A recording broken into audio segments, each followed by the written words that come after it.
Hello दोस्तों, welcome back. आज के वीडियो में मैं आपको कुछ बेसिक पॉइंट्स बताने वाला हूं सिविल इंजीनियर का, जो आपके लिए बहुत ही इम्पोर्टेंट होने वाली है। जैसे कि आप देख सकते हैं, सिविल इंजीनियर बेसिक नॉलेज। अगर आप इंटरव्यू भी देने जा रहे हैं तो ये सारे क्वेश्चन आपसे इंटरव्यूअर ज़रूर पूछता है। या तो आप अगर साइट्स पे कोई कंस्ट्रक्शन वर्क करा रहे हैं तो ये सारी नॉलेज आपको ज़रूर पता होनी चाहिए। चलिए स्टार्ट करते हैं और देखते हैं कि वो सारे पॉइंट्स हैं क्या। तो पहला पॉइंट है हमारा हाइट ऑफ बिल्डिंग 3.15 मीटर। तो हमारी बिल्डिंग की जो हाइट होती है मिनिमम 3.15 मीटर होनी चाहिए। ठीक है, जैसे कि हमारी ये कोई बिल्डिंग है, ठीक, ये हमारी कोई बिल्डिंग है, ये हमारी बिल्डिंग हो गई। अब इस बिल्डिंग की जो ये हाइट है ये कम से कम कितनी होनी चाहिए? 3.15 मीटर। ठीक। सेकेंड पॉइंट है हाइट ऑफ विंडो कितना होना चाहिए? 2.1 मीटर। अब जैसे कि हमारा ये विंडो है,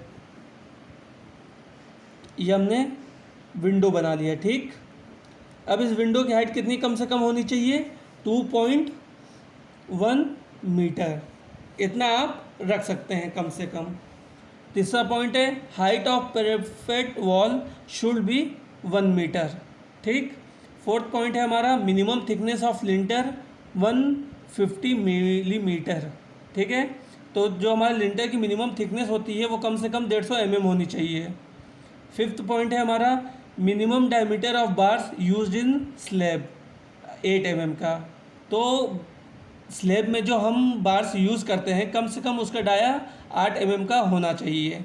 8 mm से कम डाया यूज़ नहीं होना चाहिए, क्योंकि उससे कम डाया यूज़ करेंगे तो उसकी स्ट्रेंथ जो रहेगी वो बिल्कुल भी आपकी लोड नहीं ले पाएगा। इसीलिए जब भी हम डाया उसमें प्रोवाइड करें स्लैब में तो कम से कम 8 mm डाया ज़रूर होना चाहिए। ठीक है। अब 6 पॉइंट है हमारा minimum diameter of bars used in column. Column में हम जो बार्स यूज़ करते हैं वो कम से कम 12 mm का होना चाहिए। जैसे कि हमारा ये कॉलम है, ठीक, ये हमारा एक कॉलम है। इसमें समझ लीजिए हमने ये स्टील बार्स डाल दिया। अब जो ये स्टील बार्स है हमारा, ये कम से कम कितना होना चाहिए? ये 12 mm का होना चाहिए। ठीक।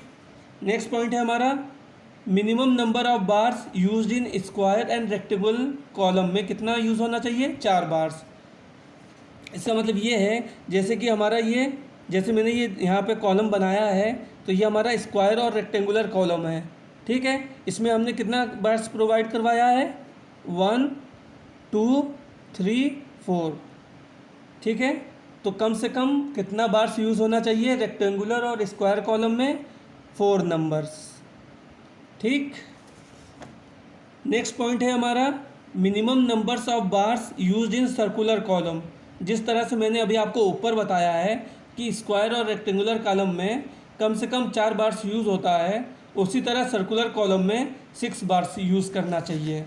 अब सर्कुलर कॉलम आप लोगों ने देखा होगा, जैसे ये हमारा हो गया स्क्वायर और रेक्टेंगुलर कॉलम, उसी तरह इस तरह से भी सर्कुलर कॉलम बनता है। इसमें कम से कम बार्स कितना यूज़ होना चाहिए? 6। 1 2 3 4 5 6।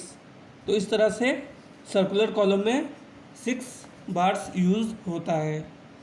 नेक्स्ट पॉइंट है हमारा maximum diameter of bars used in slab 1/8 into thickness of slab. तो मैक्सिमम डायमीटर ऑफ बार्स आप स्लैब का कैसे निकालेंगे? 1/8 इंटू थिकनेस ऑफ स्लैब। समझ लीजिए ये आपका स्लैब है, समझ लीजिए ये आपका एक स्लैब है, ठीक है, और मैं इसका ये क्रॉस सेक्शन बना देता हूँ। ये क्रॉस सेक्शन मतलब ये इसकी जो चौड़ाई होगी, मोटाई जो होगी, इसकी ये थिकनेस, उसको यहाँ पे लेना है थिकनेस ऑफ स्लैब की जगह। ठीक। नेक्स्ट पॉइंट है हमारा मैक्सिमम चेयर स्पेसिंग 1 मीटर। जो हम बार्स में चेयर प्रोवाइड करवाते हैं वो मैक्सिमम कितनी होनी चाहिए? 1 मीटर की होनी चाहिए। ठीक है, तो ये सारे पॉइंट्स आपके लिए बहुत इंपॉर्टेंट हैं। ठीक है, तो मैं आपको कुछ डायग्राम दिखा देता हूँ जिससे आपको कुछ कॉन्सेप्ट आपका और क्लियर हो जाए कि कवर ब्लॉक क्या होता है। तो जैसे कि आपके सामने ये मैंने एक डायग्राम दिखाया है, ये आपका कवर ब्लॉक है।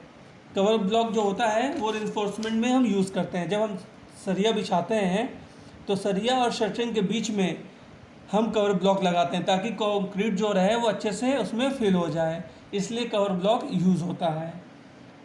नेक्स्ट पॉइंट मैं आपको एक डायग्राम और दिखा देता हूँ। जैसे कि ये दूसरा डायग्राम मैं आपको दिखा रहा हूँ। जैसे कि अभी मैंने आपको बताया कि कवर ब्लॉक क्या होता है, तो आप देख रहे होंगे सरिया के नीचे, स्टील बार के नीचे जो ये वाइट है, ये हमारा कवर ब्लॉक है। ये प्रोवाइड करवाना बहुत ज़रूरी होता है, ठीक है। ये हमारा फुटिंग एरिया हो जाएगा पूरा, और ये कॉलम है, ठीक। चलिए, वीडियो अगर अच्छी लगी हो तो लाइक एंड सब्सक्राइब ज़रूर करें।